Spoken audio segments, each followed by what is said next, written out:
کہ بہت سارے لوگ کہ چیئرس پہ ہم نماز پڑھتے ہیں. نماز پڑھنے کی پہلی کیفیت کھڑے رہ کر ہے جو سب سے افضل ہے، بندہ کھڑے رہ کر پڑھے. دوسری کیفیت جو کھڑے رہ کر نہیں پڑھ سکتا تو کیسے پڑھے؟ نیچے بیٹھ کر. دوسری کیفیت بیٹھنے کی ہے، چیئر نہیں ہے کہیں بھی بیچ میں، نیچے بیٹھ کر. نیچے بیٹھ کر نہیں پڑھ سکتا ہے تو لیٹ کر. اور آپ نے فرمایا کھڑے رہنے کے مقابلے میں بیٹھ کر پڑھنے کا ثواب ہاف اور لیٹ کے پڑھنے کا ثواب بیٹھ کے پڑھنے سے ہاف.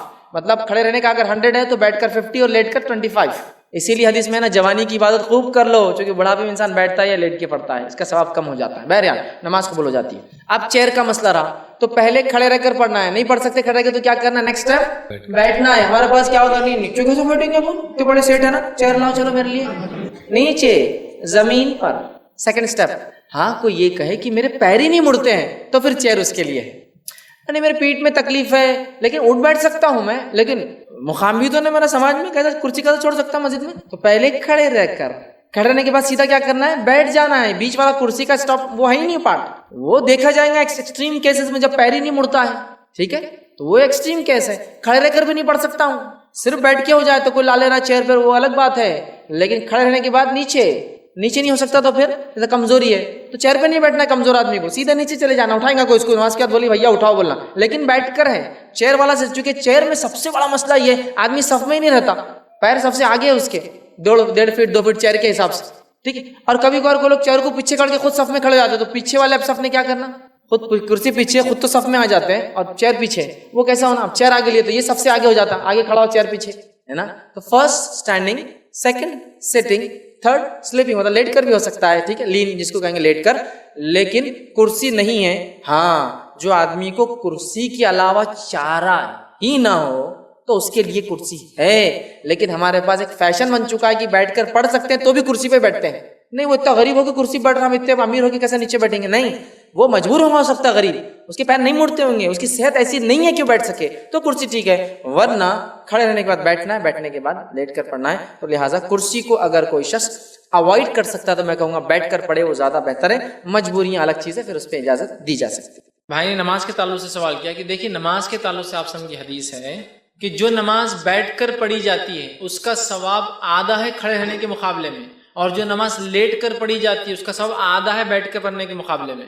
یہ حدیث کے الفاظ ہیں. مطلب جب انسان کھڑے رہ کر نماز پڑھے، سمجھ لیجیے فار ایگزامپل 100 نیکیاں ملتی ہیں، تو اگر بیٹھ کر پڑھے تو 50 ملتی ہے اور لیٹ کر پڑھے تو 25 ہی ملتی ہے نیکیاں اس کو. اسی لیے جوانی کی عبادت کو اتنا افضل کہا گیا، اس لیے کہ جوانی میں انسان کھڑا ہو سکتا ہے، بڑھاپے میں بیٹھ کر نمازیں پڑھنا پڑتی ہے. سمجھ رہے آپ؟ اور ایک بات اور غلط فہمی جو لوگوں کو ہے وہ یہ ہے کہ عورت بیٹھ کر نماز پڑھیں گی، کھڑے رہ کر نہیں پڑھیں گی. اور اکثر عورتیں بیٹھ کر نماز پڑھتی، بیٹھ کر نماز اگر عورت پڑھتی ہے تو آدھا ہی ثواب ملتا ہے اس کو. نماز سب کو کھڑے رہ کر پڑھنا ہے. کھڑے نہ رہنے کی صورت میں ہی اللہ بیٹھنے والی قبول کرے گا. جس جو کھڑے رہ کر پڑھ سکتا ہے اس کی بیٹھ کی نماز اللہ قبول ہی نہیں کرے گا. عبادت کھڑے رہ کر ہوں گی، نماز جو بتائی گئی جیسی، نہ کر سکے تو بیٹھ کر، نہ کر سکے تو لیٹ کر. ہمارے پاس ساری کی ساری عورتیں بیٹھ کر ہی نماز پڑھتی، کیوں؟ بولے عورت. اگر یہ کسی خیاس کے یا کسی کی غلط علم کی بنیاد پر ہے تو حافظ ثواب مل رہا ہے اس کو ویسے، اور ایسا نہیں ہے یہ مطلب علم کی بنیاد پہ نہیں. عورت بیٹھ کے پڑھیں گی تو بیٹھ کے، ہمارے پاس لوگ بولتے ہیں تو پھر تو ثواب ہی ضائع، اس لیے کہ وہ عبادت قبول ہی نہیں کریں گے اللہ بیٹھ کی جو ہوتی ہے. اور مردوں میں غلط فہمی ہوتی ہے کہ نفل نماز بیٹھ کر پڑھنا چاہیے، مغرب کی 3 رکعت کھڑے رہ کر، 2 رکعت کھڑے رہ کر، 2 رکعت بیٹھ کر. اب میں بھی کوئی پریشان ہو جاتا تھا، شاید 5 رکعت کی طاقت تھی بیچارے میں تو کھڑے رہ کر پڑھ لیا، 2 کے اندر بیچارہ کمزور ہوگا تو بیٹھ کر پڑھا، لیکن پھر کھڑے رہ کے چڑھ رہا. ارے پرابلم کیا ہے اس کا؟ بعد میں پتا چلا مجھے کہ یہ عقیدہ ہے لوگوں میں کہ نفل بیٹھ کر پڑھنا چاہیے. نبی اکرم صلی اللہ علیہ وسلم نے کبھی نفل بیٹھ کر نہیں پڑھی، سوائے جب آپ بیمار ہوئے تو آپ نے بیٹھ کر بھی فرض پڑھی اور لیٹ کر بھی فرض پڑھی، اور ایک بیٹھ کر پڑھائی بھی آپ نے، وہ ایک الگ شکل ہے. لیکن نماز صرف کھڑے رہ کر ہوں گی. کھڑے رہنے کی نہ صورت میں شرعی کمزوری، شرعی وجوہات، بیماری کی شکل میں پھر بیٹھ کر، اور بیٹھ کر بھی پڑھنے کی طاقت نہ ہونے کی شکل میں پھر لیٹ کر. اور کھڑے رہنے کے مقابلے میں بیٹھنے کا ثواب ہاف، اور بیٹھنے کے مقابلے میں لیٹ کے نماز پڑھنے کا ثواب ہاف ہو جاتا ہے. یاد رکھنا، اس کا 100 تو اس کا 50 تو اس کا 25 ملتا ہے. اور بلا شرعی عذر کے بیٹھ کر پڑھنا اللہ قبول نہیں کرے گا، چونکہ عبادت کھڑے رہ کر. صلو کما رأیتمونی اصلی، نماز ویسی پڑھو جیسا مجھے دیکھتے. آپ نے کہیں بیٹھ کر نماز نہیں پڑھی سوائے مجبوری کے. تو بہت سارے مرد بھی نفل نماز بیٹھ کر، عورت تو پوری نمازیں بیٹھ کر پڑھ رہی، اللہ رحم کرے. تو نماز کھڑے رہ کر ہی پڑھیں گے سوائے شرعی عذر کے کہ پھر آپ بیٹھ کر، سوائے شرعی عذر کے کہ پھر آپ لیٹ کر پڑھ سکتے ہیں. ورنہ اور اس پہ بھی ثواب کم اور کم. کسی سوال کچھ لڑکیاں بھائی نے ایک سوال کیا، سوال یہ ہے کہ انسان بیمار ہے اور اس کو پیشاب پیخانہ وغیرہ وہ سب بستر پہ ہی کرتا ہے, اٹھ نہیں سکتا کسی وجہ سے, تو ایسا انسان کیا کرے؟ تو بہرحال سب سے پہلے تو ہم تمام لوگوں کے لیے, ایسے جو بیمار ہیں ان کے لیے شفا کی دعا کرتے ہیں کہ اللہ ان کو شفا نصیب کرے.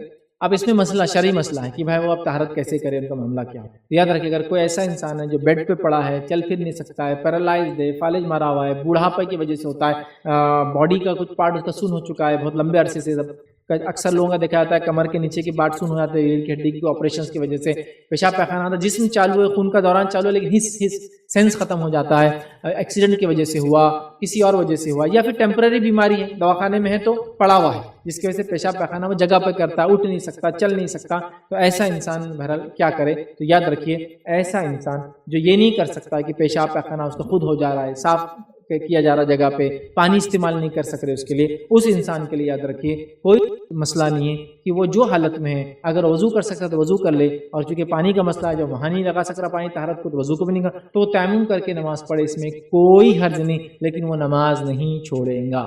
یہ بات میری آپ یاد رکھیں, وہ نماز نہیں چھوڑے گا. پیشاب کی تھیلی لگی ہوئی ہمیشہ کنٹینیوس پیشاب اس میں نکلتے رہتا ہے تو کوئی مسئلہ نہیں, وہ آدمی وضو کرے اگر وضو کر سکتا ہے, کیونکہ کبھی ہوتا ہے کہ وضو کر سکتا ہے, چلتا پھرتا بھی ہے, لیکن پیشاب کی تھیلی, وضو کرے اور نماز پڑھے. پیشاب کی تھیلی لگی ہے, خطرے ڈائریکٹ جا رہے ہیں, خطرے کیا جاتے ہیں اس میں, تو ڈائریکٹ وہ بلیڈر میں سے سیدھا یورین اندر پاس ہوتا رہتا, پیشاب جاتے رہتا اور تھیلی میں جمع ہوتے رہتا, ٹھیک ہے, کوئی مسئلہ نہیں, وضو کرے. اگر وہ بیماری کا سے وضو بھی نہیں کر سکتا ہے تو پھر وہ تیمم کرے, اور تیمم کر کے نماز پڑھے. تو ایسا آدمی جو بیمار ہے, پیرالائزڈ ہے, یہ ہے وہ ہے, لیکن عقل چل رہی ہے, اتنا سینس ہے اس کو, پیرالائز ہے تو, یا پھر باڈی نیچے کی سینس جیسے اوپر کی ورک کرتی ہے, بیٹھتا ہے اٹھتا ہے, گھر والے کراتے ہیں, پیشاب پیخانے کے شعور نہیں, پیشاب پیخانہ اس کا دھلایا ہے, صاف کیا جائے, اور اس کے بعد وہ کیا کریں گا, وضو کریں گا اور نماز پڑھیں گا, اس میں کوئی مسئلہ نہیں, یاد رکھیں. لیکن ہمارے پاس کیا طہارت کے ہمارے اپنے ایجاد کرتا اصول, وہ اصول نے امت کو بہت برباد کیا. میں نے کئی لوگوں کو دیکھا ٹرین میں جاتے ہیں نماز نہیں پڑھتے, کیوں؟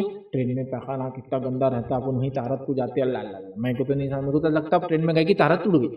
اب ٹوٹ گئی تو بولے اب 3 دن کا سفر ہے تو 3 دن سفر کے بعد میں نماز پڑھوں گا نہانے کے بعد. تو طہارت کب ٹوٹتی ہے بھی نہیں پتا.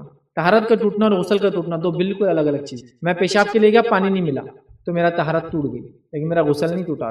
مجھے جب پانی ملے گا میں دھو لوں گا اپنی شرمگاہ کو, اور وہ کپڑے کا حصہ جب پیشاب لوں گا دھو لوں گا, میری طہارت ہوگی. ہم طہارت کے ٹوٹنے کو, غسل کے ٹوٹنے کو کامن سمجھتے ہیں. پیشاب ہو گیا, پانی نہیں لیا, پھر اب 8 دن بعد ہی نہوں گا میں, تو ابھی ہفتے کو کرا میں نے ایسا, میں تو جمعے کچھ نہ تھا, تو لہٰذا اب نمازیں میں 8 دن نہیں, کیوں؟ طہارت نہیں. اچھا یہ ٹرم صرف جینٹس میں نہیں ہے, کامن, لیڈیز میں بھی کامن ہے, جتنے بے نمازیاں ملیں گی آپ کو عورتیں بھی یہی چاہتا, طہارت نہیں ہے نماز. کیوں نہیں طہارت؟ یا تو خود نے لیے پانی, ایک دوسرا بچہ پیشاب کر دیا میرا آنکھ, تو بچے کے پیشاب سے آپ کی طہارت نہیں ٹوٹتی. معلوم آپ کو, بچے کا پیشاب, کسی اور کا پیشاب, خود کا پیشاب بھی اپنے ہاتھ اور کپڑوں پہ لگ گیا تو اس کا وضو سے اور غسل سے کوئی لینا دینا نہیں ہے. آپ صرف پانی سے دھو لے, کپڑا دھو لے, ہاتھ دھو لے, آپ کا وضو باقی ہے, یہاں تک کہ اس سے تو وضو بھی نہیں ٹوٹیں گا آپ کا.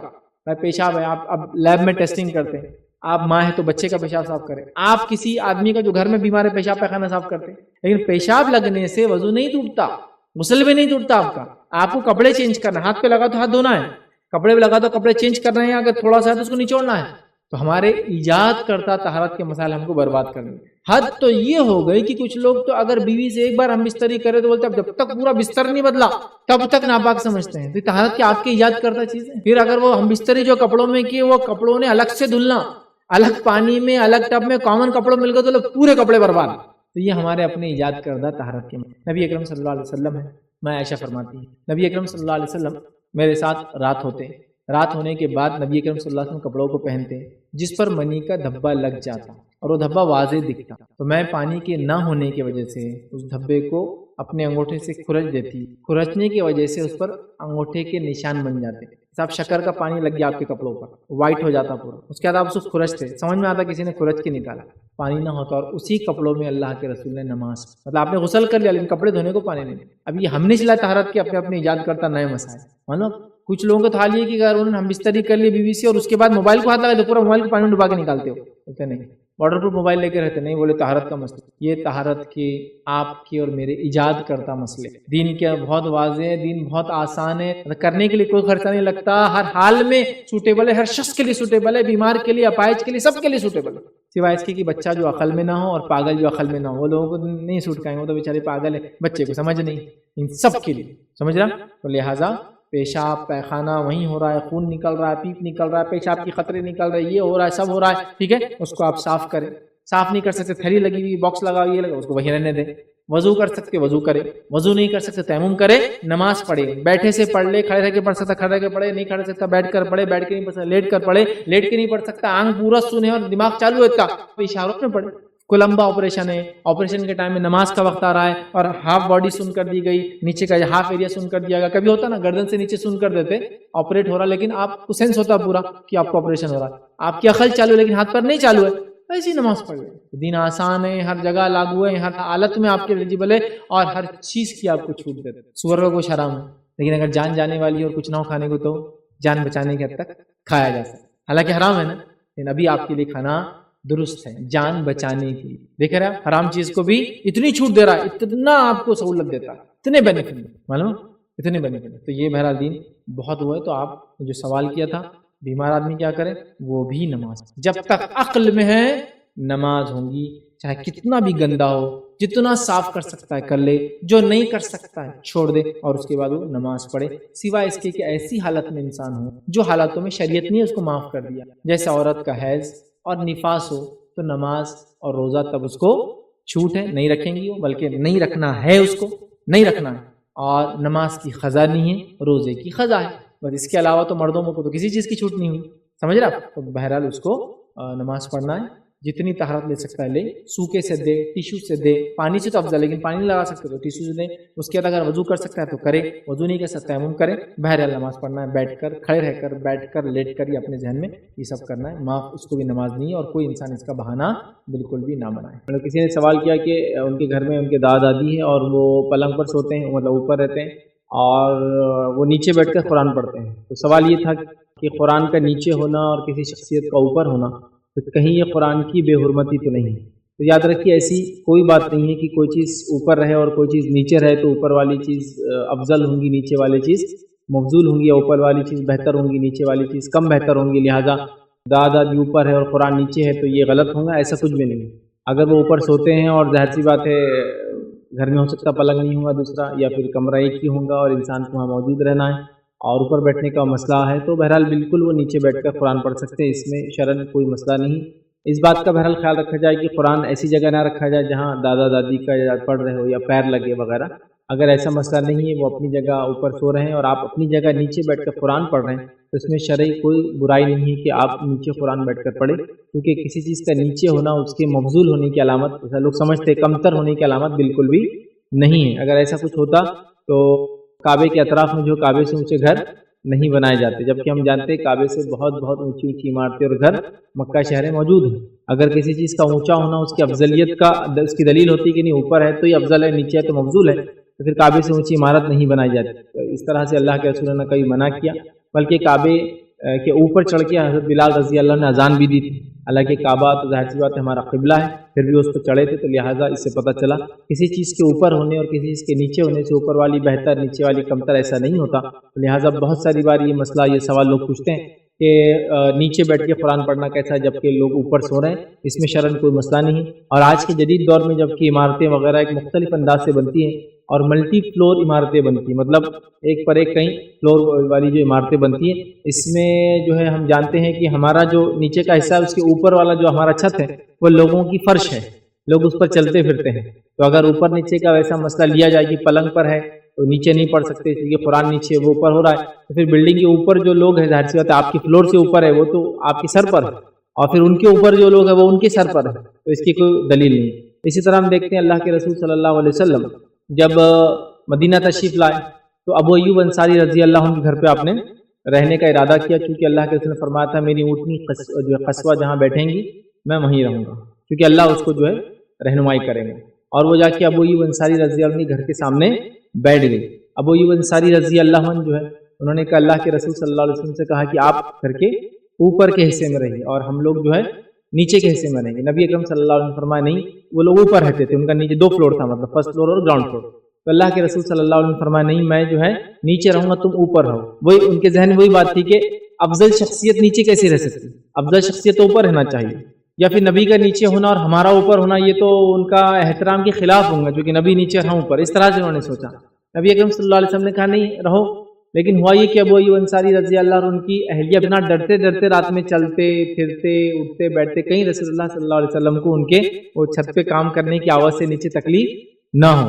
جب نبی اکرم صلی اللہ علیہ وسلم کو یہ پتہ چلا کہ ان دونوں نے اپنی جانوں کو مشقت میں ڈال دیا ڈر اور گھبراہٹ کی وجہ سے کہ اللہ کے رسول تکلیف نہ ہو رہی ہے، وہ سو رہے اور ہم چل رہے ہو، فلاں ہو رہا ہوں، اتنا ہوا تو اللہ کے رسول نے کہا ٹھیک ہے تم نیچے آ جاؤ، میں اوپر چلا جاتا ہوں. ٹھیک ہے، تو اللہ کے رسول کئی زمانے تک نیچے رہے، پھر اس کے بعد اوپر گئے. یاد رکھیے اس لیے کہ ابو ایوب انصاری رضی اللہ عنہ کو تھوڑا سا فکر ہو رہی تھی کہ اوپر سے آوازیں آتی ہیں، اور ظاہر سی بات ہے وہ لکڑی کے گھر ہوا کرتے، لکڑی کے گھر میں اوپر کوئی چلے تو نیچے آواز ہوتی ہے. یاد رکھیے زبردست آواز ہوتی ہے. ہم بچوں کے لکڑی کے گھر انڈیا میں عام طور سے نہیں ہوتے ہیں تو ہم وہ نہیں سمجھ سکتے. تو بہرحال تو اس سے پتہ چلا اوپر اور نیچے ہونے سے کسی کے افضل اور مفضول ہونے کی کوئی دلیل نہیں ہے. اسی طرح ہم دیکھتے ہیں عمر بن خطاب رضی اللہ عنہ جب فلسطین پہنچے، جبکہ وہاں کے لوگوں نے یہ کہا کہ بیت المقدس کی مسجد اقصیٰ کی چابی ہم آپ کو اس شہر کی چابیاں دیں گے لیکن خلیفہ کو آنا ضروری ہے.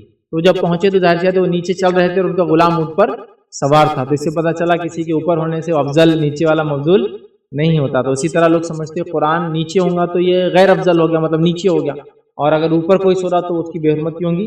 ایسی کوئی قرآن کی بے حرمتی ثابت نہیں ہے، نہ اللہ کے رسول نے بیان کی. حالانکہ اس زمانے میں پلنگ بھی تھے، لوگ پلنگوں پہ بیٹھتے بھی تھے. ٹھیک ہے، تو لہٰذا اس سے کوئی بے حرمتی کا مسئلہ نہیں ہے. صرف اس کا خیال رکھیے کہ ان کا پیر وغیرہ اس کو نہ لگتے ہو. اگر ایسا مسئلہ نہیں ہے انشاءاللہ تو آپ کا نیچے بیٹھ کر قرآن پڑھنا، اور کسی کا دادی، کسی بیمار کا، کسی صحت مند کا، کسی سونے والے کا، کسی جاگنے والے کا اوپر بیٹھنا، اس سے انشاءاللہ آپ کے قرآن پڑھنے پہ کوئی فرق نہیں آئے گا، نہ اس کی حرمت پر کوئی فرق آئے گا، سوائے اس کے کہ آپ پیر لگنے کا یا اترتے اور چڑھتے وقت قرآن ایسی جگہ نہ رکھے کہ کوئی شخص پلنگ پہ چڑھ رہا اور اس کو لگ جائے، یا کوئی شخص پلنگ سے اتر رہا اور اس کو نہ پتا ہو قرآن ہو اور وہ لگ جائے. تو بہرحال اس کا احتیاط کرے، ورنہ انشاءاللہ اس کے کسی کے اوپر سونے اور قرآن کے نیچے ہونے یا پڑھنے میں انشاءاللہ کوئی وہ حرام کام یا وہ ناجائز کام جن کو معمولی سمجھ لیا گیا ہے، مطلب وہ کام جو روزمرہ کی زندگی میں ہوتے ہیں ہم سے، جس کو ہم نے معمول بنا لیا لیکن شریعت اس کو حرام قرار دیتی ہے، شریعت اس کو ناجائز قرار دیتی ہے، شریعت اس کام کرنے سے منع کرتی ہے. اور زندگی کے انشاءاللہ 10 شعبوں میں 10 جو زندگی کے شعبے ہوتے ہیں ان شعبوں میں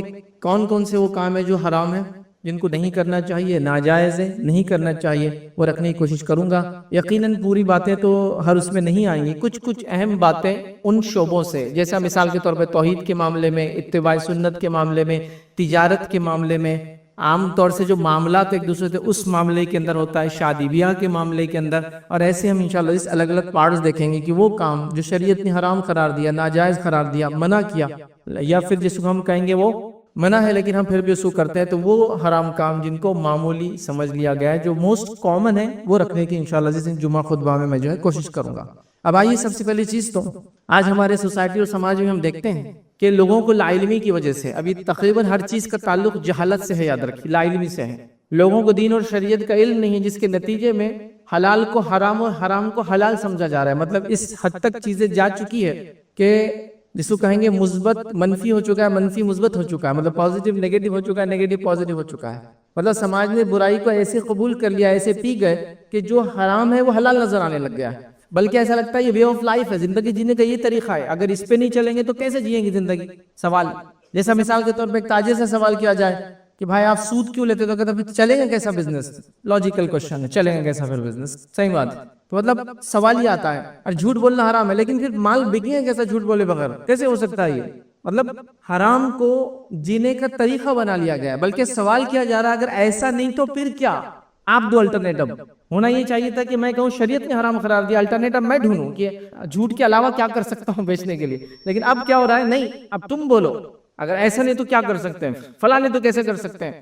اور کبھی کبھار تو بات اس لیول تک چلے جاتی ہے کہ لوگ کہتے ہیں پھر دنیا چلیں گی کیسے اگر ایسا نہیں کریں گے. تو سبحان اللہ، جیسا اگر بے پردہ عورتیں نہیں ہوں گی تو پھر رشتے کیسے آئیں گے ان کو بچیوں کو. سبحان اللہ، ایسے بھی رشتے آتے ہیں لوگوں کو بے پردگی سے. یہ طریقہ تو کبھی بھی جو ہے مسلمانوں کا اور اچھے لوگوں کا بھی نہیں رہا.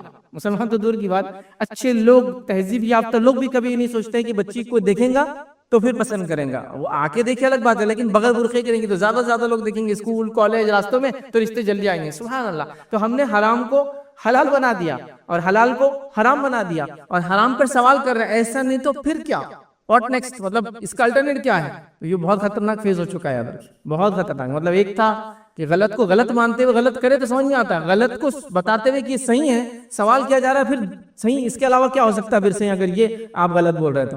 اس درجے تک ہم پہنچ چکے. یہ سب سے بڑی قباحت کی اور برائی کی بات ہے. اسی طرح یاد رکھیے آج سماج میں حرام کو زندگی جینے کا طریقہ سمجھا جا رہا ہے، ناجائز چیزوں کو زندگی جینے کا طریقہ سمجھا جا رہا ہے. کچھ مثالیں بہرحال میں نے اپنے اس میں دے دی یاد رکھیں. اسی طرح لوگ حرام کیوں کرتے ہیں، کیا وجوہات ہوتی ہے کہ حرام کرنے کی، یا شریعت نے جس چیز کو منع کیا ان کی کچھ اہم وجوہات میں سے 2-3 وجہ جو مجھے پتہ چلی. پہلی یہ کہ جہالت، لوگوں کو علم ہی نہیں کہ حلال کیا حرام کیا ہے، تو اس وجہ سے شاید وہ کر لیتے ہوں گے. دوسری وجہ یہ ہے کہ چلتا ہے یہ جینے کا طریقہ ہے، سب کر رہے ہیں تو چلتا ہے، پھر تو یہ بھی ایک معاملہ ہے، یہ بھی ایک وجہ ہے حرام کرنے کی. تیسری وجہ حرام کرنے کی ہے کہ ہاں حرام تو حرام ہے، غلط بھی ہے، تھوڑے دن جہنم میں جائیں گے، دنیا کی بھی عائش ہوگی حرام کر کے، آخرت میں تھوڑے دن جہنم میں جائیں گے، پھر جنت چلے جائیں گے. یہودیوں کا یہ عقیدہ تھا. یہودیوں کو جب اسلام کے بارے میں بتایا گیا تو وہ کیا کہتے تھے مسلمانوں سے، ہم چند روز جہنم میں جلیں گے پھر نکل کے چلے جائیں گے. مطلب جو ہم گناہ کرتے، حرام کاری کرتے، انبیاء کو قتل کیا، ان کا خون بہایا، ان کو جھٹلایا، چند روز جہنم بھگتیں گے اور چلے جائیں گے. اللہ رب العزت نے قرآن کے اندر فرمایا اور کہا جہنم کی حفاظت کے لیے 19 فرشتوں کو منتخب کیا ہے. یہودی اس کا معنی جانتے تھے کیا ہے، 19 فرشتوں کیوں منتخب کیا، تو وہ کہتے تھے ہم تو سمجھے نا، مطلب ہم جہنم میں جائیں گے بھی تو چند دن اور جلیں گے، آ بھی جائیں گے جنت. تو کچھ مسلمانوں کا بھی عقیدہ ہے تھوڑے دن جہنم میں جلیں گے حرام کر لیتے ہو، اس سے زیادہ کیا، لیکن دنیا کی بھی عائش، آخرت کی بھی عائش. دیکھو یہاں حرام کو حلال کر کے عائش کر لی، تھوڑے دن جہنم میں چلے گئے، اس کا بدلہ مل گیا، اب جنت میں چلے جائیں گے. تو یہ غلط فہمی بھی شاید وجہ ہوتی ہے. تو یہ 2-3 غلط فہمیاں مجھے نظر آئی، شاید ان وجوہات کی بنیاد پر مسلمان بھی حرام کو حلال اور حلال کو حرام کے درجے تک سمجھنے لگ گئے. یاد رکھیں. اسی طرح یاد رکھیں یہ اللہ رب العزت کا فضل و جود اور کرم ہے کہ اس نے حلال کیا اور حرام بتا دیا. اور حرام یاد رکھیے اس میں نقصان ہے، اس لیے اس کو حرام قرار دیا گیا. مطلب حرام کو ایسی چیز بھی نہیں کہ آپ کو فائدہ دے رہی ہے اور اس کو منع کیا گیا. حرام آپ کو نقصان دیتا ہے، لیکن آپ یہ سوچ سکتے ہیں ٹیمپرری تو فائدہ ہوتا ہے اس سے. جیسے کہ نشہ کر لوں تو ٹیمپرری بڑا مزہ آتا ہے، عارضی طور سے، سمجھ رہے آپ. لیکن اس کا پرابلم کیا معلوم آپ کو، آپ تھوڑا پیئیں گے مزہ آئے گا، پھر مزہ چلے جائیں گا، پھر زیادہ پیئیں گے پھر مزہ آئے گا، پھر مزہ چلے جائے گا، پھر زیادہ پیئیں گے پھر مزہ آئے گا، پھر مزہ چلے جائے گا. تو حرام کی لذت ایک حد کے بعد ختم ہو جاتی ہے، پھر مری جائیں گے، اس سے زیادہ پیئیں گے تو پوائزن ہو جائے گا نشہ. تو اس کی ایک حد رہتی ہے. لیکن حلال کی لذت ہی الگ ہے، وہ لمٹ لیس ہوتی ہے، اس کی کوئی لمٹ نہیں ہوتی. یہ بات بھی آپ سمجھیں. تو حرام چیزیں آلریڈی نقصان دہ ہیں، اس لیے شریعت نے کہا کہ اس کو مت کرو. تو دیکھیں ڈبل فائدہ، ایک ہمارے لیے نقصان دہ بھی ہے، دوسرا اللہ کا حکم مان رہے بول کے ڈبل فائدہ اٹھا رہے. اللہ کی اطاعت کرنے کا بھی فائدہ، نقصان دہ چیزوں سے بچنے کا بھی فائدہ. جوا حرام ہے، کیوں حرام ہے؟ انسان سب کچھ لٹا دیتا ہے، جان مال عزت آبرو جائیداد زمین ملک سلطنت بیوی بچے سب کچھ سب چلا جاتا، تو اس لیے حرام قرار دیا. اب تھوڑی لذت تو آتی ہے، لیکن جوا میں پیسے ہارنے اور جیتنے میں انسان کو لذت نہیں آتی ہے، اس کو کھیلنے میں لذت آتی ہے. ایکچولی اس کی پوری اسٹڈی ہے بہرحال، جوئے کے اوپر پورا میرا ایک لیکچر ہے، اس کو کبھی دیکھیا بہرحال. تو آپ دیکھیں اس کو کہ اللہ تعالیٰ نے جو حرام قرار دیا وہ ایکچولی ہمارے بینیفٹ کے لیے، ہمارے فائدے کے لیے بھی ہے. اس کو بھی ہم کو سمجھنا ضروری. یاد رکھیے اللہ رب العزت نے قرآن کے اندر فرمایا اور کہا سورہ بقرہ سورہ نمبر 2 آیت نمبر 187 میں اس کا ایک حصہ اللہ فرماتا اور کہتا ہے وَتِلْكَ حُدُودُ اللَّهِ فَلَا تَقْرَبُوهَا، کہ اللہ کی حدیں اس کے قریب مت جانا. اور حرام چیزیں یاد رکھیے یہ بڑی ڈینجرس چیز ہے. اب اس کی تفصیلات میں نہیں جائیں گے کہ حرام کیا ہے، بس ایک مثال اللہ کے رسول نے دی کہ ایک انسان اپنے بکریوں کو چراتا ہے، اور اس بکریوں کو جہاں وہ چراتا ہے تو وہاں بادشاہ کی چراگاہ بھی ہے جہاں بادشاہ کے جانور چرتے ہیں. تو ایک چرواہے کو معلوم اس کا جانور اگر بادشاہ کی چراگاہ میں جائیں گا تو کیا حال ہوگا، سمجھ رہے آپ. تو ویسی حرام چیزیں یہ اللہ کی حدیں ہیں، اس کے اندر نہیں گھسنا چاہیے کبھی بھی، ورنہ پھر اللہ رب العزت بدلہ لیتا ہے. جیسا بادشاہ کا چراگاہ ہے، یہ اللہ کے رسول کی مثال دے رہا ہوں میں، اپنی نہیں دے رہا ہوں. آپ نے کہا جیسا بادشاہ کی چراگاہ ہوتی ہے اور ایک چرواہا جو عام جانور چراتا ہے اس کو معلوم ہے اس میں نہیں گھسنا، اس میں گھسے تو سزا ملتی. پھر تو حرام چیزیں اللہ کی جو ہے وہ حدود ہے، اس میں نہیں گھسنا چاہیے، چونکہ اللہ نے اس کو منع کیا ہے، میں نے اور آپ نے نہیں، اپنی سمجھ سے نہیں، اللہ نے کہا ہے. اب اس میں داخل ہوں گے تو پھر اللہ کی حدود میں داخل ہو رہے ہیں، پھر اللہ رب العزت بدلا لیں گا اس کا. تو ڈینجرس بات ہے، بہت بچنا بھی چاہیے برا. تو لہٰذا یہ اللہ کا فضل ہے، جود ہے، کرم ہے، احسان جس کو بولتے ہیں عام زبان میں، کہ اس نے یہ تمام چیزیں ہم کو بتا دی. یاد رکھے تاکہ ہم اس سے بچیں. ٹھیک ہے. اسی طرح اللہ رب العزت نے جو ہے جن چیزوں کو حلال اور حرام قرار دیا تو کچھ باتیں قرآن میں، کچھ باتیں نبی اکرم صلی اللہ علیہ وسلم نے بیان کی. اللہ رب العزت قرآن میں بیان کرتا اور فرماتا ہے سورہ نمبر 7 سورہ اعراف اور اس کی آیت نمبر 157 میں اللہ فرماتا اور کہتا ہے وَيُحِلُّ لَهُمُ الطَّيِّبَاتِ وَيُحَرِّمُ عَلَيْهِمُ الْخَبَائِثَ، کہ نبی اکرم صلی اللہ علیہ وسلم جو بھیجے گئے لوگوں کی طرف ان کے مشن میں جو ایک کام کرتے وہ کام یہ کرتے ہیں کہ طیبات کو ان پر حلال کرتے ہیں، پاکیزہ چیزوں کو ان پر حلال کرتے ہیں. وَيُحَرِّمُ عَلَيْهِمُ الْخَبَائِثَ، اور ان پر ناپاک چیزوں کو، گندی چیزوں کو، پلیت چیزوں کو، بیکار کی چیزوں کو حرام قرار دیتے ہیں. تو یہ آیت بھی یہ بتا رہی ہے کہ حلال چیزیں طیب ہے اور حرام چیزیں خبائث سے ناپاک ہے، گندی ہے، بری ہے. تو لہٰذا ہم کو جو حرام سے روکا گیا وہ ہمارے ہی فائدے کے لیے، اس بات کو ہم ذہن نشین کر لیں اور کبھی بھی حرام کی طرف جانے کی کوشش ہم نہ کریں. یہ بڑی اہم چیز ہے، یاد رکھیے، یہ بڑی اہم چیز ہے اور اس کو سمجھنے کی ضرورت ہے، یاد رکھیے۔ اس کو جب نہیں سمجھتے تو سارے مسائل اور پرابلم چالو ہوتے ہیں۔ آئیے نبی اکرم صلی اللہ علیہ وسلم نے اس بات کو ایک حدیث کے اندر اس طرح سے فرمایا اور یوں کہا، یاد رکھیے حدیث کے اندر، کہ ایک انسان، ایک راستہ ہے، سیدھا راستہ ہے، اس راستے کے دونوں جانب جو ہے دروازے ہیں، مطلب ایک شہرا ہے، بڑا راستہ ہے، اس جانب دونوں جانب دروازے ہیں، ان دروازوں کے اوپر پردے لگے ہوئے ہیں، ان دروازوں کے اوپر پردے لگے ہوئے ہیں، ٹھیک۔ اور جب انسان جو ہے، ایک آدمی جو ہے سامنے دروازہ ہے اس راستے کے، اور اس دروازے ایک سائڈ ایک انسان کھڑا ہے اور وہ کہتا ہے لوگوں میری طرف آؤ۔ ایک آدمی جب پردے کو ہٹانے کی کوشش کرتا ہے تو کہتا ہے انسان اس پردے کو مت ہٹانا، اگر تو نے اس کو ہٹایا تو اس میں سے تو گزر جائیں گا۔ پھر نبی اکرم صلی اللہ علیہ وسلم نے اس کا پورا معنی سمجھا، جو شہرا ہے وہ صراط مستقیم ہے، جو سیدھا راستہ ہے جس پہ گیٹ دروازہ ہے وہ صراط مستقیم ہے، یاد رکھیے، ٹھیک ہے۔ وہ جو اوپر سے شخص آواز دے رہا ہے لوگوں میری طرف آؤ، وہ قرآن ہے جو لوگوں کو ہدایت کی طرف، صراط مستقیم کی طرف بلاتا ہے۔ جو راستے کے دونوں طرف دروازے، لیفٹ اینڈ رائٹ سائڈ، یہ اللہ کی حرام کردہ چیزیں ہیں، مطلب راستے کے اندر دروازے جس میں جا سکتا ہے آدمی لیکن حرام کردہ چیزیں، اس پر اللہ نے پردے بھی ڈال دیے ہیں کہ مت دیکھو اس کے طرف، مت جاؤ، مطلب بتا دیے گئے۔ جب انسان سیدھے چلتے چلتے اس راستے اس پردے کو ہٹانا چاہتا ہے تو جو شخص آواز دیتا ہے انسان اس کو کھولنا مت اس پردے کو ورنہ تو اس میں سے گزر جائیں گا۔ ایک مومن کا دل ہے وہ جو گواہی دیتا ہے کہ یہ حرام ہے مت کرو، یہ حرام مت کرو، لیکن آدمی اس کو دباتا ہے اور پھر مار دیتا ہے اس کو، پھر شروع کر دیتا ہے حرام کرنا۔ دیکھیے حرام جب شروع کرتا ہے نا تو بہت ملامت ہوتی ہے تھوڑے دیر، لیکن بعد میں ختم ہو جاتی ہے۔ تو بہرحال اس کا دل اس کو ملامت کرتا ہے غلط ہے مت کرو، غلط ہے، لیکن آدمی دل آسائے دیتا، ریفرنسز ڈھونڈتا، دلائل نکال ہی لیتا اپنی بات کو ثابت کرنے کے لیے۔ بہرحال تو یہ ایک مثال دی گئی، قرآن کیسے بلاتا ہے ہدایت کی طرف، اور حرام چیزیں کیسی ہے جو صراط مستقیم پہ ہے اور وہ رکھی گئی ہے، اس پہ پردے ہیں، اس میں جانا نہیں چاہیے۔ بہرحال اسی طرح یاد رکھیے حرام حلال کے تعلق سے اللہ رب العزت کے فضل اس نے ہم کو بتا دیا تاکہ اپنی نفسوں کو ہم بچا لے، یاد رکھیے۔ اسی طرح یاد رکھیے ہمیں چاہیے کہ حرام چیزوں کو چھوڑ کر، یاد رکھیے، اور وہ بہت کم ہے، یہ بات بھی بڑی خاص ہے، حرام چیزیں بہت زیادہ نہیں ہے، کیا بولیں گے وہ لمٹ لیس حرام ہے، چند چیزیں حلال ہے، نہیں، تقریباً چیزیں حلال ہے، چند چیزیں حرام ہے، یہ بڑی خصوصیت یاد رکھیے۔ دیکھیے تجارت میں سب کچھ حلال ہے، صرف سود حرام ہے، کھانے پینے میں سب کچھ حلال ہے سوائے مردار، غیر اللہ کا نام جس پہ لیا گیا، مردار، سور کا گوشت اور خون، یہ حرام ہے، باقی سب حلال۔ دیکھیے کتنا آسان ہے۔ وضو ہمیشہ رہتا ہے، انسان اگر کر لیتا چند چیزوں سے ٹوٹتا ہے، وہ بتا دی گئی، تو کیا حرام ہے بتا دیا گیا ہے، مطلب ایسا نہیں کہ ہر چیز حرام حرام حرام حرام حرام ایک آدھ حلال، نہیں، حلال حلال حلال حلال، ایک آدھ چیز حرام ہے، بہت قلیل چیزیں ہیں، تھوڑی چیزیں حرام ہیں، دیکھیے نا صرف سود حرام ہے تجارت، باقی سب حلال ہے۔ اب کیا سب چیزیں آپ کو اجازت دی جا رہی، صرف کہا سود پہ مت کرو، کتنی بڑی بات ہے۔ کھانے میں 4 چیزیں منع کی گئی، باقی سب کھا سکتے ہو تم، ہاں پسند نہیں ہے تو مت کھاؤ، یہ الگ بات ہے۔ اب کوئی سوال کریں گے جام کھانا حلال ہے حرام، اس کی کوئی دلیل کی ضرورت نہیں، 4 میں سے ہے کیا، غیر اللہ کے نام پہ لیا گئی چیزوں میں سے ہے کیا، سور کا گوشت ہے کیا، وہ ہاں ٹھیک ہے، تو یہ 4 چیزیں بس منع کی گئی، بس اس میں نہیں ہے تو پھر حلال ہے نا۔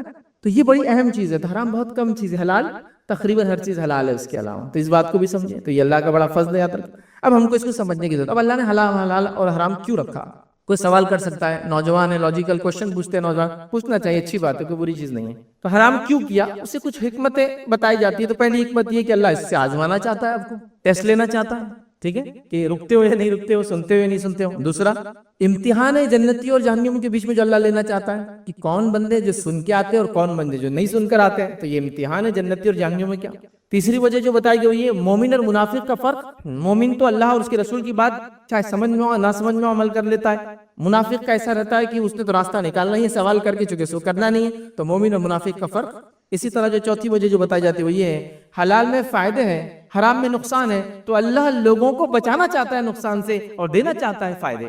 حرام میں نقصان ہے، حلال میں فائدے ہیں، تو اللہ فائدے دینا چاہتا ہے، مومنوں کو نقصان سے بچانا چاہتا ہے۔ شراب پینے والی قومیں برباد ہو گئی ہیں، جوا کھیلنے والے ملک کے ملک برباد ہو چکے ہیں، زنا کرنے والے ملک برباد ہو چکے ہیں، بچے پیدا نہیں ہوتے ان کے پاس، اب ان کو آبادیوں کے لیے وہ ہمارے ایسے ملکوں کو کہہ رہے بھائی بھیجو لوگوں کو، ہر سال ان کو 2-5 لاکھ لوگوں کی ضرورت ہے، سنتے ہیں نا آپ، اسپین ہے، اٹلی ہے، کینیڈا ہے، ہر سال ان کو 2 سے 3 لاکھ لوگوں کی ضرورت، چونکہ مرد مرتے جا رہے ہیں، نئے لوگ بچے پیدا کرتے نہیں، چونکہ یہ حرام کی دین ہے، زنا کی وجہ سے کسی کو پتہ نہیں کون کس کی اولاد لے آدھوں کو پیدا کرنا نہیں چاہتا ہے، بچے پیدا ہی نہیں ہوتے۔ اور نکاح کی برکات دیکھیے، آپ کو معلوم ہے آپ کی اولاد کو نہیں، وراثت صحیح جگہ جانے والی ہے، سارے مسائل صحیح ہیں، ٹھیک ہے، فائدے بھی ہیں نا، ملک برباد ہو رہے دیکھو نا، جوئے کی وجہ سے، زنا کی وجہ سے، سود کی وجہ سے، دیکھو تو صحیح اس کو۔ اور جو لوگ یہ نہیں کرتے پھل رہے اور پھول رہے، ٹھیک ہے، ان کی ترقی زیادہ نظر نہیں آتی ہے، لیکن پھگے کے جیسا کوئی ترقی ہو جس کو پن مارتے پڑ جائے تو کیا ترقی ہو، ہے نا۔ تو سمجھو اس بات، تو اللہ تعالیٰ کیا چاہتا ہے، مومنوں کو فائدہ دینا اور نقصان سے بچانا چاہتا ہے، تو یہ بہرحال اس کی حکمتیں کچھ علماء لکھتے ہیں کیوں اللہ نے حرام کر دیا۔ اب چلیے آئیے پہلا جو آج کا پوائنٹ ہمارا رہے گا، اس چیز کو سمجھنے کے بعد جو ہمارا ٹاپک تھا کہ وہ کام جو حرام یا وہ چیزیں جو ناجائز اور حرام ہے جس کو حلال یا معمولی سمجھ لیا گیا مطلب کر رہے ہیں لوگ، ان میں آج پہلی چیز جو میں انشاءاللہ آپ کے سامنے رکھنے کی کوشش کروں گا اور سلسلے وار ہم ایسا 10 پارٹ میں اس کو انشاءاللہ دیکھیں گے، وہ پہلا یاد رکھیں نماز کے معاملے میں تھوڑے سی باتیں میں ایسے رکھوں گا، پوری نہیں تھوڑی سی باتیں جو جائز نہیں ہے یا حرام ہے جس کو معمولی سمجھ لیا گیا، لوگ اس کو زیادہ جس کو کہیں گے اس پہ نظر ثانی بھی نہیں کر رہے، کرتے چلے جا رہے ہیں، تو وہ کیا کام ہے جن سے ہمیں بچنا چاہیے. بہت گہرائی میں نہیں جاؤں گا اور تمام چیزیں نہیں، بس مختصر، چونکہ اتنا وقت نہیں ہوتا جمعہ میں کی ساری چیزیں تفصیل نہیں جا سکے. تو آئیے آج وہ چند حرام کام یا ناجائز کام یا وہ کام جن سے منع کیا گیا نماز کی حالت میں، وہ انشاءاللہ رکھنے کی کوشش کروں گا. تو پہلا کام یاد رکھیے وہ یہ ہے، اور جو تمہید میں نے حرام کے تعلق سے رکھی، یہ ہر خطبے کے لیے تمہید کامن ہے، یاد رکھیے. اب صرف اس کے بعد کے خطبوں میں پوائنٹس آتے جائیں گے، یاد رکھیے. چلیے آئیے پہلا وہ کام نماز میں جو جائز نہیں ہے، یہ جو حرام ہے، یہ جو منع ہے، جو ہم کرتے ہیں جس سے بچنا چاہے، وہ یاد رکھیں. نماز میں عدم اطمینان رکھنا، مطلب نماز کو اطمینان سے نہیں پڑھنا، بے چینی کے ساتھ کنٹینیوس حرکات اور سکنات، کنٹینیو سمجھ نا، بال سیدھے کیے جا رہے ہیں، ٹوپی جمائی جا رہی ہے، رومال سیدھا کیا جا رہا ہے، سوپ کو کھینچا جا رہا ہے، بلیزر سیدھا کیا جا رہا ہے، چشمے کو سیٹ، دیکھیں کنٹینیوس کچھ لوگ نماز میں عدم اطمینان میں رہتے ہیں. مطلب کنٹینیوس نماز میں جو خشوع اور خضوع وہ چھوڑ کر عدم اطمینان نہیں ہوتا، اطمینان کے خلاف کام کرتے ہیں یا کبھی جلد بازی کرتے ہیں. مطلب اطمینان سے نماز نہ پڑھتے، اسپیڈلی نماز پڑھی جا رہی ہے، اتنی زیادہ اسپیڈ سے کہ جس کی کوئی انتہا نہیں، یاد رکھیں جس کی کوئی انتہا نہیں. اتنی کہ مطلب نمازوں کی جو پوسچرز ہوتے ہیں، نمازوں میں جو چیزیں آپ کرتے ہیں اس کے اندر ضروری ہے کہ آپ کی ہڈیاں سکون میں آ جاؤ، اتنی دیر کھڑے ہونا چاہیے. جیسے کہ آپ اگر قیام میں کھڑے تو اتنی دیر کھڑے ہو کہ ریڑھ کی ہڈی سکون میں آ جائے، اور اس کو سکون میں آنے کو ٹائم لگتا ہے. جب اٹھتے ہیں تو سیدھے ہوتے من کے اس کے آرام سے سورہ فاتحہ پڑھیں گے، زمین سورہ ملائیں گے، پھر رکوع کرے، اتنی دیر رکوع کرے کہ ریڑھ کی ہڈی پھر سکون میں آ جائے، ورنہ بس جھکا اور اٹھا، سکون میں آ جائے. اس کے بعد پھر وہ کھڑا ہوا، اتنی دیر سکون میں کھڑا ہوا سمیع اللہ لمن حمیدہ پڑھنے کے بعد کہ ریڑھ کی ہڈی سکون میں آ گیا. ہمارے پاس تو وہ رکوع اور وہ جو کھڑے ہوتے ہیں اس میں قوما بولتے ہیں اس کو، بیچ میں قیام تو پہلا والا ہوتا ہے لیکن بیچ میں جو کھڑے ہوتے ہیں سمیع اس کو قوما بولتے ہیں. اتنا وہ کم ہوتا ہے کہ وہ دونوں ایک ساتھ ہو جاتے ہو، ایسا رکوع سے اٹھا اور پھر چلا گیا سجدے کے اندر. مطلب اس میں کچھ بھی ٹائم نہیں ملا کہ ریڑھ کی ہڈی سکون میں آئے. اب جو نماز امام بیچارہ ایسی پڑھا رہا ہے تو نماز ظاہر سی بات ہے وہ 10 منٹ سے کم میں تو نہیں ہونے والی ہے. تو لوگ بول رہے امام صاحب بہت ہو جا رہا نا، پیچھے بوڑھے لوگ ہیں نا، کیسے کریں گے؟ بوڑھے لوگ 40-40 منٹ ایکسرسائز کر رہے ہیں، آج کل ڈاکٹر بولے اتنا تو کم از کم کرو، تو 10 منٹ نماز میں نہیں کھڑے ہو سکیں گے. عجیب و غریب لاجکس ہے اس کے پیچھے، ریزننگ ہے. نہیں ایسا نہیں ہوتا، چھوٹے بچے بھاگ جائیں گے نا، فلاں ہوں گے، یہ ہوں گے. تو اتنا شارٹ کر دیا گیا کہ 4 رکعات equal to 6 منٹس، 4 رکعت 6 منٹ میں ہو جانا چاہیے. اگر 6 منٹ سے زیادہ امام جا رہے ہیں تو ان کو نکالنے کی تیاری ہو جانا چاہیے. اب سیکنڈ امام لانا چاہیے جو اب 6 منٹ کے اندر پڑھائے، اور ہو رہا ہے 1.5 منٹ کے کیلکولیشن کے حساب سے چل رہا ہے معاملہ. پہلی 2 رکعتوں کو تھوڑا سا لمبا کر دو، بعد کی 2 تو 1-1 منٹ میں ہوتی ہے، کیونکہ اس میں صرف سورہ فاتحہ ہے. 6 منٹ میں نماز ہو کے سلام کر لو، 2 اس کے بعد 1 منٹ کی دعا ہے، اور مسجد سے باہر نکل کے پورا وضو کے ساتھ طہارت ملا بھی لے تو 12 منٹ میں انسان باہر ہے مسجد سے. چلو الحمدللہ، یہ اچھے امام صاحب ہیں، نیک ہے، اور ان کو پتا ہے مسائل کیا ہے، لوگوں کتنے بزنس وغیرہ، ہم لوگ کتنے پریشان ہیں نا، کمانے دمانا، مصروفیتیں یہ وغیرہ، لیکن دینے والی ذات تو وہی ہے نا جس کے سامنے کھڑے ہیں. اگر وہاں اگر صحیح سے کھڑا ہو جائے تو وہ خود برکت دے دے گا ان تمام چیزوں میں جس کے لیے میں بھاگ رہا ہوں نکل کے. میں یہ بھی نہیں کہہ رہا ہوں کہ آپ گھر مسجد جائے تو 1.5 گھنٹہ اندر چلے جائیے اور وہیں رہے کہ نماز کے لیے، بٹ کچھ تو ہونا چاہیے. تو عدم اطمینان. نبی اکرم صلی اللہ علیہ وسلم نے ایک شخص کو دیکھا، وہ نماز پڑھ رہا تھا اور بہت اسپیڈلی نماز پڑھ رہا تھا. تو آپ نے کیا کہا معلوم؟ اس سے تیری نماز نہیں ہوئی. دیکھا اچھا. پھر اس نے اور 2 رکعت پڑھی، اس کے پھر آیا کہا تیری نماز نہیں ہوئی. اچھا.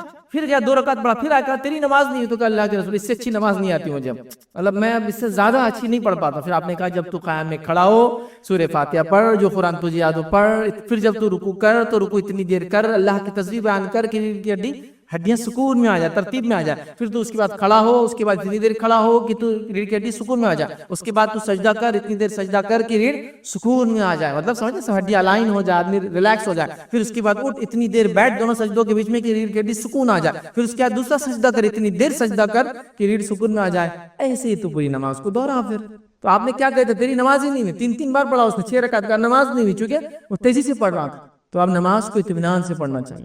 مجبوری یہاں حالات وہ ایک الگ چیز ہے، ایکسیپشنل ہمیشہ ہوتا ہے، مطلب اس کو بولتے ہیں نا مستثنا کیسز ہمیشہ ہوتے ہیں، وہ چھوڑ دیں آپ، لیکن عام حالت میں تو نہیں ہونا چاہیے. تو کوشش کرے اطمینان ہو. اطمینان کا ہرگز یہ معنی نہیں ہے کہ لوگوں کو پریشان کر دے آپ، وہ بھی نہیں مانا.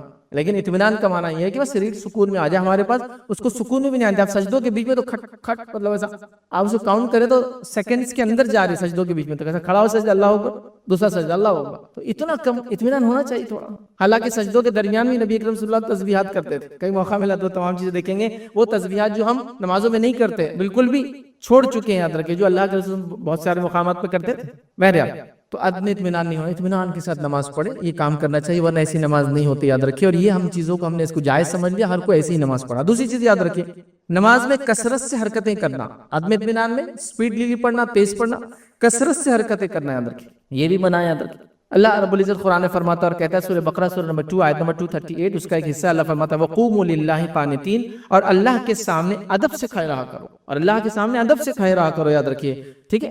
تو ہمیں چاہیے کہ اللہ کے ساتھ ادب سے کھڑے رہنا چاہیے، لیکن بہت زیادہ لوگ کثرت سے حرکتیں کرتے ہیں، جیسی کئی مثالیں، کپڑوں کو سیدھی کرنا، بالوں کو بار بار جمانا، چیزوں کو سیدھا کرنے کی کوشش کرنا، یا اگر کوئی چیز اوڑھی اور پہنی ہے تو اس کو سیٹ کرنا، ہر رکعت کے اندر جمایا جا رہا ہے، سیٹ کیا جا رہا ہے اس کو۔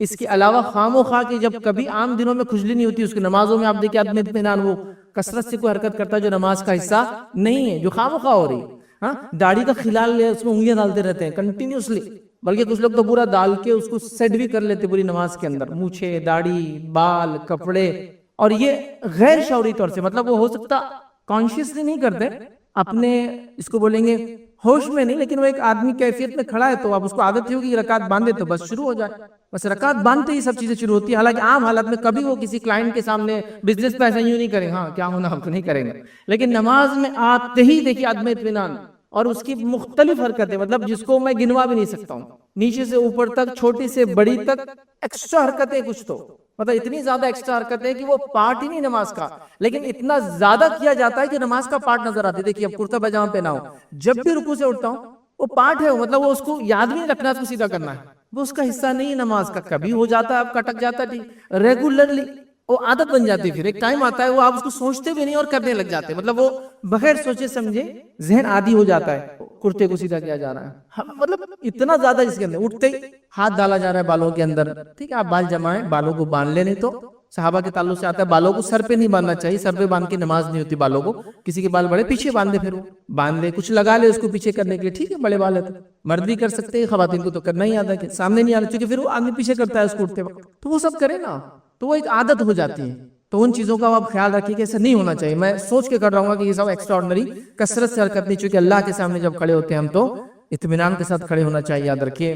ابو داؤد کی روایت ہے، جب صحابہ نماز پڑھتے تو مسجد نبوی مٹی کی تھی، مٹی نہیں، عرب میں جو ریت ہوتی ہے، تو کیا ہوتا تھا جب سجدے کرتے تو وہ ریت لگ جاتی تھی، تو نبی اکرم صلی اللہ علیہ وسلم نے کہا کہ تم بار بار یہ صاف مت کیا کرو پیشانی کو، ہاں ایک آدھ بار کنکر وغیرہ لگ گیا تو صاف کرو۔ ابو داؤد کی روایت میں ایسا کیا ہوتا تھا جب رکوع سجدے میں جا کے اٹھے صاف کرے، پھر سجدے میں جا کے اٹھے صاف، حالانکہ ریت میں جو ریت چپکتی ہے وہ چپتی نہیں، یاد رکھیے، لیکن آپ نے فرمایا اگر چوبھے کرے کوئی چیز تو ہٹا لو، لیکن ایسا کنٹینیوس پروسیس نہیں کہ ہر بار سجدہ کیے مٹی کو ہٹایا، پھر سجدہ کیے پھر مٹی کو ہٹایا، پھر کھڑے ہوئے پھر مٹی کو، نہیں کرنا چاہیے۔ تو اللہ کے فرمایا مٹی وغیرہ جو ہے اگر بہت ضروری ہو تو کنکر وغیرہ تو سدھار لو، ورنہ اس کو سدھارنے کی یا صاف کرنے کی ضرورت نہیں ہے، کیونکہ یہ ایکسٹرا حرکت ہے، اس کی نماز میں ضرورت نہیں ہے۔ تو جیسے آپ نماز پڑھ رہے ہیں، کہیں دھول مٹی اگر آپ نماز پڑھ رہے ہیں اس کو بار بار ہوتا ہے، دھول مٹی کو لوگ رکوع سے سجدوں میں بھی اٹھتے اور صاف کرتے ہیں، نماز میں کیا صاف کرنا، نماز پڑھ لو اس کا صاف کرو، کرنا ہے، ٹھیک ہے۔ تو ریت وغیرہ کو اس طرح سے صاف کرنے سے نبی اکرم صلی اللہ علیہ وسلم نے منع کیا ہے، چونکہ یہ اطمینان کے خلاف ہے، یہ ایک ایسا عمل ہے جو نماز کا حصہ نہیں ہے۔ ہاں نماز کو سدھارنے میں کوئی عمل آپ کرتے ہیں جو کہ ایکسٹرا بھی ہو نماز سے تو بھی چلے گا، جیسے کہ ایک آدمی بہت صحت مند ہے تو جس کو اٹھنا مشکل ہوتا ہے نماز میں رکوع میں سے، تو وہ کیا کرتا ہے سجدے میں سے جب اٹھتا ہے تو پیر کو آگے رکھ کے اٹھتا ہے، حالانکہ ہم دونوں پیر کو ایک ساتھ اٹھنا ہوتا ہے لیکن صحت زیادہ ہے تو ایک بار آگے رکھیں گا، پھر کھڑا ہوں گا، پھر پیر کو پیچھے لیں گا، پھر کھڑا ہو جائیں گے، یہ جائز ہے۔ ریزن یہ نماز کو صحیح کرنے کے لیے بیچارہ کر رہا ہے۔ ایک آدمی اس کے ہاتھ کو کچھ مار وغیرہ لگا ہے وہ اٹھتا نہیں ہے تو وہ نماز میں اٹھنے کے بعد ہاتھ کو پکڑ کر ادھر لا کر پھر یوں کرتا ہے، یہ بھی جائز ہے، یہ ایکسٹرا حرکت نہیں ہے، چونکہ نماز کو سدھارنے کے لیے کر رہا ہے بیچارہ، چونکہ اس کے ہاتھ کا مسئلہ ہے، اس کی صحت کا مسئلہ ہے، تو یہ ایک الگ بات ہے۔ لیکن ہم خواہ مخواہ کر رہے ہیں، نہ کوئی صحت کا مسئلہ ہے، نہ کوئی نماز کا مسئلہ ہے، نہ کوئی وہ نماز کو سدھارنے کے لیے حرکت ہو رہی ہے، کثرت سے حرکتیں کرتے ہیں، یہ منع یاد رکھیے، اس سے روکا گیا، یاد رکھیے۔ اسی طرح یاد رکھیے تیسری چیز یاد رکھیے، نماز میں جو جائز نہیں جس کو ہم معمولی سمجھتے ہوئے دوران نماز یاد رکھیے مقتدی کا امام سے آگے چلنا، حتیٰ کہ ساتھ چلنا بھی علماء نے کہا منع ہے، نہیں کرنا چاہیے، آگے چلنا حرام ہے، اور وہ نماز ہی نہیں ہوتی، معلوم آپ سے فرما رہے ہیں انہیں ایسا نہیں کرنا چاہیے، انہیں ڈرنا چاہیے کہ اللہ ان کا سر گدھے کا نہ بنا دے ان کی حرکت کی وجہ سے۔ ہمارے پاس تو مطلب ایک سسٹم بنا ہوا ہے، سسٹم کیسا بنا ہے، میں یہ امام صاحب کے پیچھے پڑتا ہوں ماشاءاللہ، مجھے ایگزیکٹلی معلوم ہے امام صاحب کتنی دیر میں اٹھ جاتے ہیں رکوع سے، تو ان کے بولنے سے پہلے میں اٹھنا شروع کر دیتا ہوں، کامن ہے بالکل۔ آپ دیکھیں گے کبھی آپ نماز پڑھ رہے ہو سامنے والا رکوع میں جا رہا ہے، میں تو قاعدے میں رکوع میں کیسا، اس کو معلوم امام صاحب رکوع میں جھکنا شروع ہو گیا، اس نے سائڈ سے دیکھ لیا، شروع ہو گیا ہو، آپ رکوع یا کوئی بھی حرکت نماز میں جب تک نہیں کر سکتے جب تک امام کی آواز نہ آئے. اس کے ایکشن پہ آپ کو ایکشن نہیں لینا ہے, اس کے آواز پر ایکشن لینا ہے آپ کو. جب وہ کہ اللہ اکبر جب یہ سنے تو ایکشن لینا ہے, اس کے ایکشن کو دیکھ کے آپ ایکشن شروع نہیں کر سکتے. جیسا کہ امام صاحب نے یوں کرا تو آپ کھڑے ہو گئے یوں کر کے, اس سے پہلے شروع ہو گئے. نہیں, آواز آنا چاہیے اس کے اللہ اکبر, تب آپ کریں گے اللہ اکبر. اللہ اکبر رکوع میں جا رہا ہوں تب آپ آواز پہ, اس کے ایکشن پہ نہیں کہ دکھ رہا ہے کہ سامنے کھڑا ہے تو جھک رہا ہے تو میں بھی جھک جاؤں. نہیں, چونکہ آپ کو اس کا حکم سننا ہے. جب وہ دیتا ہے, جب وہ حکم دیں گا مطلب اللہ اکبر کہیں گا یہ حکم ہے, اب آپ کو ایکشن شروع کرنا ہے. ہمارے پاس امام سے سبقت لے جاتے لوگ بھائی. آپ سلام میں دیکھ لیجئے لوگوں کو, چونکہ سلام میں اس لیے دیکھ لیجئے کہہ رہا ہوں چونکہ آپ کو دکھتا بھی, آپ یوں رہتے ہیں السلام علیکم ورحمۃ اللہ اور اس کا سلام ادھر رہتا. آپ تو پہلا سلام کر رہے ہیں اور اب امام دوسرے کی طرف جا رہا ہے اور وہ آپ کی طرف بازو والا دیکھ رہا ہے. آپ کو تو ظاہر سی بات ہے دکھ بھی جاتا ہے, اس لیے بولا دیکھ لیجئے نماز میں نہیں, چونکہ آپ کا چہرہ اس کی طرف ہے, اس کا چہرہ آپ کی طرف ہے. مطلب وہ اتنا ایڈوانس چل رہا ہے کہ آپ کا بھی سیدھا سلام ہوا تو اس کا الٹا بھی ہوگا, وہ آپ کی طرف دیکھ رہا ہے اور آپ پریشان ہیں کہ یہ کیا کر رہا ہے آدمی. آگے چل رہا ہے سبقت, امام کے ساتھ چلنا منع, امام سے آگے جانا حرام, اور یہ جو آدمی دو آپ دیکھے چل رہا ہے. کامن ہے یہ, بالکل اتنا عام ہے یہ جس کی کوئی انتہا نہیں. کچھ لوگوں کو یہ ایک سمجھ کا وہ ہوتا ہے کہ تکبیر اولیٰ میں ملنے کا معنی یہ کہ امام کو سب دیکھتے رہنا. تکبیر اولیٰ جیسا اس نے کیا اٹھا لینا پونا اس کے بعد یہ تکبیر اولیٰ ملنا, یہ معنی نہیں. تکبیر اولیٰ ملنے سے معنی امام آگے کھڑے ہو جائے, وہ کہ اللہ اکبر اور کر لے, پھر آپ کا اللہ اکبر باندھ لیں. چونکہ وہ 40 دن تکبیر اولیٰ سے اگر نماز پڑھی جائے, یقیناً اس حدیث کے فضائل ہے. حدیث میں الفاظ ہے جو شخص 40 دن تک امام کے پیچھے تکبیر اولیٰ سے نماز پڑھے اللہ اس کو نفاق سے بری کر دیتا ہے. یہ صحیح روایت ہے, لیکن اس کا یہ معنی نہیں. لیکن وہ ایسا کہ امام ہاتھ اٹھاتے آپ بھی ہاتھ اٹھا کھڑے ہو جاؤ اس کے پیچھے, اس طرح جیسے یوں کر آپ بھی یوں کر اللہ اکبر, نہیں ویسا معنی نہیں. یہ کامن ہے.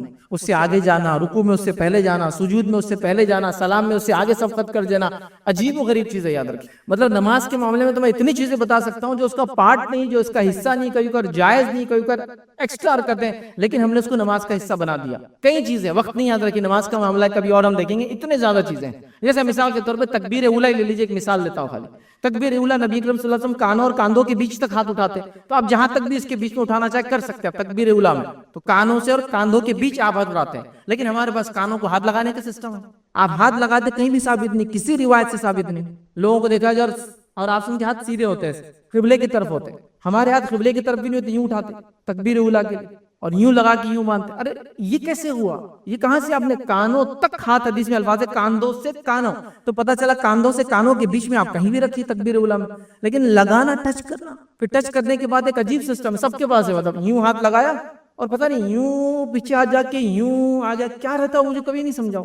مطلب پورا ایک ایکشن ہے, مطلب اس کے پیچھے آپ بولیں گے کیا کر رہا ہے یہ آدمی, مطلب یہ ہاتھ پیچھے کیوں لے گیا اس نے, مجھے بھی نہیں پتا کیوں پیچھے لے گیا اس نے, لیکن وہ کر رہا ہے. ہاتھ اٹھایا, ہاتھ باندھنا تھا آپ کو, پیچھے لے جانا کیا تھا, مجھے بھی نہیں سمجھ میں آیا, لیکن وہ کیا جا رہا ہے, یوں کیا یوں کیا. مطلب وہ اتنے دفعہ ہاتھ باندھنے کے بعد ہاتھوں کو ایک دم مطلب صحیح ہو گئے کہ اس کو پورا چیک کیا جا رہا ہے. نماز ایک ایسی عبادت ہے, کوئی ایکروبیٹ نہیں ہو, مطلب کوئی ایکسرسائز نہیں ہو. اس کو آپ نے ہاتھ اٹھایا, آپ نے ہاتھ لے کے باندھ لیا, لیکن پھر وہ یوں جا کے وہ کیا رہتا مجھے نہیں پتا. نماز کا بھی, سلام کا بھی سیم حال ہے. سلام کرنا ہے تو السلام علیکم ادھر ہو گیا امام کے پیچھے کرنا ہے, لیکن سلام کے ساتھ ساتھ جو ایکسٹرا عمل ہے وہ پتہ نہیں پھونکتے ہو جاتا ہے, ادھر سے ادھر پھونکتے ہو جاتا ہے, ادھر سے ادھر پھونکتے ہو جاتا ہے. یہ پھونکنے کا سسٹم بھی ثابت نہیں, کہیں سنت میں نہیں آتا کہ اللہ کا رسول نماز میں پھونکتے تھے سلام کے ٹائم پہ. دیکھا آپ نے لوگ, کچھ لوگوں کو تو میں نے یہاں تک دیکھا ایسا کھینچتے ہیں اس کو, پورا پھونکتے ہیں اور پھر السلام علیکم. یہ ایڈ کا, یہ پھونکنا کیسے ایڈ ہوا, کہاں سے آیا, یہ پورا عمل ہے, یہ کیسے آپ نے ثابت کیا. دم کرنا ہے آپ کو تو نماز کے بعد دم کیجیے اپنے آپ کو, لیکن نماز کو دم کر رہے ہیں اپنے آپ پر, اور لوگ کر رہے ہیں, کوئی ان کو روکنے والا نہیں, کوئی ان کو بولنے والا. رکعتوں میں کھڑے ہو رہے ہیں, اللہ کے رسول صلی اللہ علیہ وسلم فرماتے ہیں کہ رکعتوں میں جب صف میں جب کھڑے ہو نماز کے لیے تو ایسے کھڑے رہو جیسے فرشتے اپنی صفیں بناتے ہیں. فرشتے اپنی صفیں کیسے بناتے ہیں, کاندھوں سے کاندھا اور قدم سے قدم لگاتے ہیں.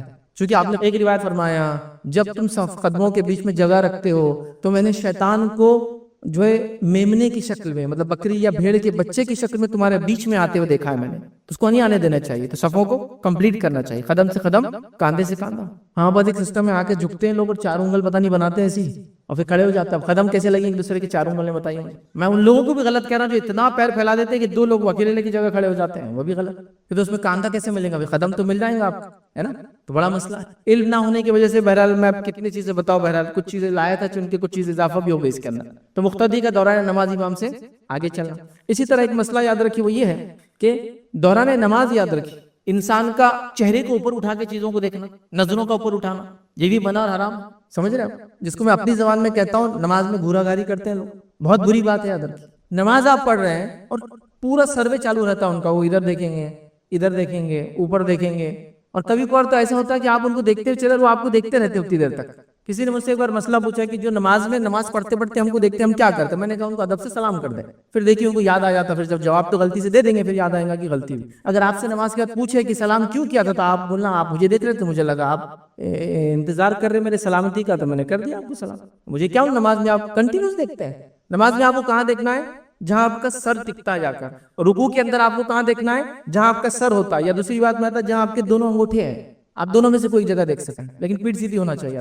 آپ قاعدے میں بیٹھے تو کہاں دیکھیں؟ جہاں انگلی آپ حرکت کرتے ہیں انگلی کو دیکھیں اپنی, یا پھر سجدے کی جگہ کو دیکھیں. لیکن ہم نماز میں لوگوں کو دیکھ رہے ہیں پورا, مطلب اتنا عجیب آکورڈ ہوتا ہے کہ یار آدمی نماز میں دیکھ کیسے سکتا ہے. نبی اکرم صلی اللہ علیہ وسلم نے فرمایا وہ لوگ جو نماز کی حالت میں اوپر دیکھتے ہیں انہیں ڈرنا چاہیے کہ ایسا نہ ہو کہ اندھے ہو جائے, ان کی بینائی چھین لی جائے. نمازوں میں جو لوگ اوپر دیکھتے ہیں آپ سے فرما رہے ہیں انہیں ایسا نہیں کرنا چاہیے, انہیں ڈرنا چاہیے. اور آپ دیکھیے لوگ نمازوں میں اوپر دیکھ رہے ہیں, یہ درست نہیں. یاد رکھیے آپ نماز پڑھ رہے ہیں, کبھی عورتوں کے تعلق سے بات کر رہا ہوں, یہ اور بچہ آپ کے ساتھ میں, مرد بھی ہو سکتا ہے گھر میں اکیلا نماز پڑھ رہا ہے, بچہ ساتھ میں سنبھال رہا ہے, ظاہر سی بات ہے پھر وہ ہوتا ہے نا مشکل ہوتا ہے کیسے دیکھنا بھی, نماز میں دیکھنا ہی تو گود میں لے کے پڑھیے اس کو. آپ کو اس کو سروے نہیں کرنا نماز میں کہ کیا کر رہا ہے, کہاں جا رہا ہے, آپ اس کو گود میں لے کے پڑھے. چھوٹا بچہ ہے تو گود میں لے کے پڑھے. نبی اکرم صلی اللہ علیہ وسلم نے اپنے نواسے کو گود میں لے کر, اپنے نواسی گود میں لے کے نماز پڑھائی ہے, صحابہ نے اس کو دیکھا ہے. تو آپ کو ڈرے ہو کہیں چلا جائے گا, خطرہ بھی, چھوٹے بچے کچھ بھی حرکتیں کر دیتے ہیں نا, آپ اکیلے بھی ہے گھر پر, گود میں لے کے پڑھے, یہ بات ثابت ہے. اسی طرح اگر آپ مسجد آتے ہیں اور چھوٹا بچے کو لانا ضروری ہے آپ کے ساتھ, تو لا بھی سکتے ہیں آپ تربیت کے لیے, لیکن لگتا ہے شرارت کریں گا, ادھر ادھر جائیں گے, تو آپ گود میں لے کے اس کو نماز پڑھیں, بازو نہ کھڑے کرے, گود میں رکھے اس کو. یہ سننے سے ثابت ہے یہ چیز. اور یہ اللہ کے رسول کو دیکھا کیا یہ کرتے ہیں, مطلب میں کوئی ایسی بات نہیں کر رہا ہوں کہ ایک روایت میں ایسی بات آتی ہے, یہ معمول تھا. چونکہ حدیث 7 سال کا ہو تو نماز کو لاؤ, 10 سال کا نہ ہو تو سزا دو اس کو. تو ظاہر سی بات ہے اس سے چھوٹے بچے کو بھی آپ ضرورت پڑنے پہ لا سکتے ہیں, صرف اس کا خیال رکھیے کہ پیشاب پیخانہ ایسی چیزیں مسجد میں نہ کر دے.